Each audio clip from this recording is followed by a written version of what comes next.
Being a human in the 21st century often feels frustrating. We are clearly at the high point of our species. Never have so many of us lived so well, been so healthy and well off. At the same time, life is incredibly hard. More than 15,000 children died yesterday. 700 million people live in extreme poverty.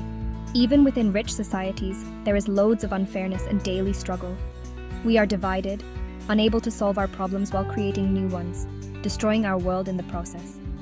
In many ways, the vibe is that we live in dark times. It is so easy to feel disconnected and powerless in the face of problems too big to solve. And so the state of the world fills many of us with doom, hopelessness, and sadness. We feel it too. It is one of the most pervasive stories of our time, and there is a lot of truth to it. But as Terry Pratchett said, we are the storytelling ape. We think in narratives and live in a network of stories that make up our world. So without minimizing the darkness, we want to add a story that we find helpful for dealing with the world. This is subjective and not a science video, so you don't need to buy into it. Our story begins with the first moment that ever was. 14 billion years ago, time and space began from some kind of state of pure energy. From this very first moment, the universe grew and evolved. Things that were one became many. Energy turned into forces and particles. Out of chaos emerged the laws of nature. From these ingredients, stars arose, gigantic engines, turning simple stuff into complex stuff, only to die violently and spread the new complexity around. Out of this more complex stuff, new stars and more worlds emerged, repeating the cycle until most of the simple stuff was used up and most stars that will ever be born had been born. And then, on one planet, where the conditions were just right, dead particles and molecules combined to make another jump in complexity. Maybe the laws that govern everything were destined to make life happen. Maybe it was just a cosmic dice throw. But life, now the most complex thing in existence, wasted no time and spread to even the tiniest corners. For billions of years, cells held on, fighting against the elements and each other, evolving in the process. Until one day they came together and made another jump in complexity, to plants, animals, and fungi. First in the oceans, then on the land. Earth was now the stage of something grand, a complexity acceleration machine going at full speed. Millions of new species emerged and vanished. Life was beaten down over and over, but every time it came back stronger, resettling niches filled with corpses of the ones that came before. Most of these beings are hidden in time forever. We only know their faint echoes. Until a few million years ago, an animal looked at the night sky. It looked at its hands. It saw its reflection in a puddle, and it realized it existed, that it was alive, here and now. You probably had such a moment as a small child, mundane and majestic at the same time. This is where the human story begins, about 6 million years ago, with the hominins. Still just another animal among many others. They split into many families and lineages, evolving further or disappearing again. But for some reason, their evolutionary niche enabled their brains to grow, and they learned more about this strange world. They prayed to the stars, they tamed fire and turned stones into tools. They celebrated and cried together. Life was hard and brutally short, but together they endured. Probably by telling themselves stories about the world. For almost 250,000 generations, they built a biological foundation. And then, at some point, 200,000 years, or about 10,000 generations ago, they became us. Humanity had arrived. Our ancestors did not waste any time. Their world was still hard and unforgiving, but out of pure stubbornness, they did not accept that.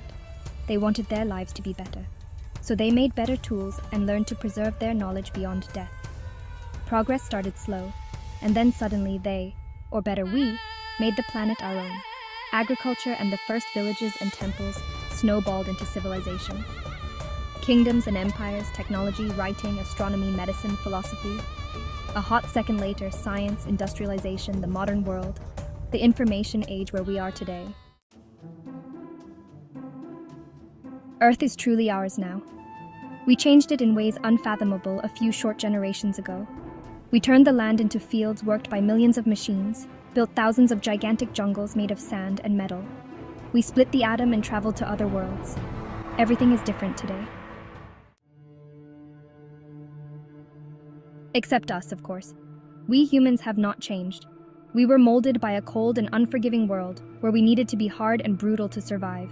We are all still bound to our nature that made us so successful. We still tell stories, are hungry for food, greedy for resources, desperate to be accepted by our peers. We are scared by the dangers that lurk in the dark, imagined and real ones. We are still brutal to each other and the animals we hold power over. We are still territorial and possessive. We fear losing what we have, and we fear change. We downplay the damage we cause and ignore the people in need outside our tribes. Humans are not nice, and if we look at our history, how could we expect ourselves to be? In nature, we see great beauty, but also endless violence and struggle, devoid of morals or kindness. We are an instinct-driven apex predator that survived in an uncaring world.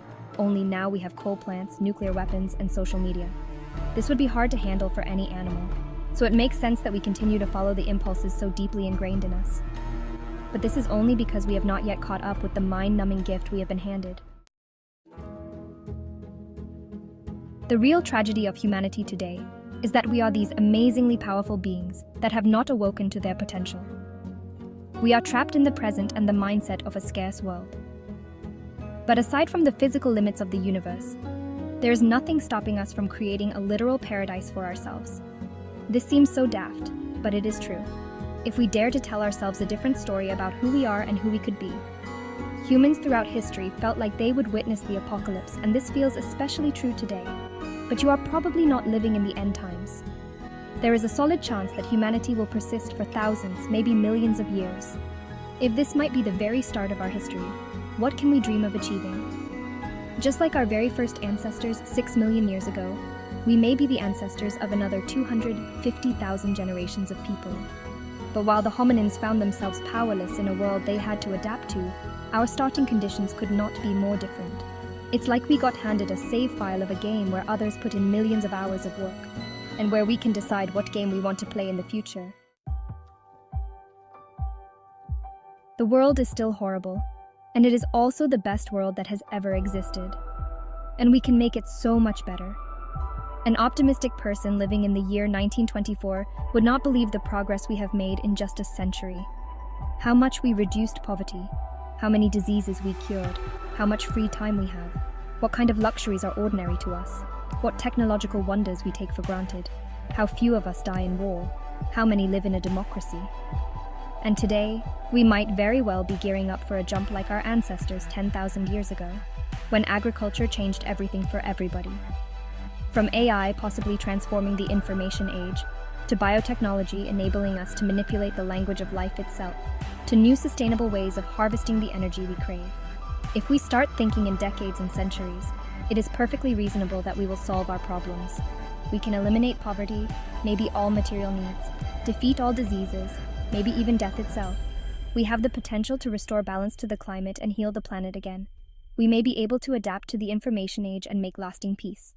None of this is guaranteed, and it will be hard and full of failure and setbacks. Some things will get worse before they get better. We will run up against our nature over and over again. But if we manage to clean up our act, we could create a world better than we dare hope for. You get to do that. You get to live in a world that is deeply flawed, but also the best it ever was. And you get the opportunity to make it better. A world with the smallest amount of suffering possible that fits our nature and inspires us to be the best version of ourselves.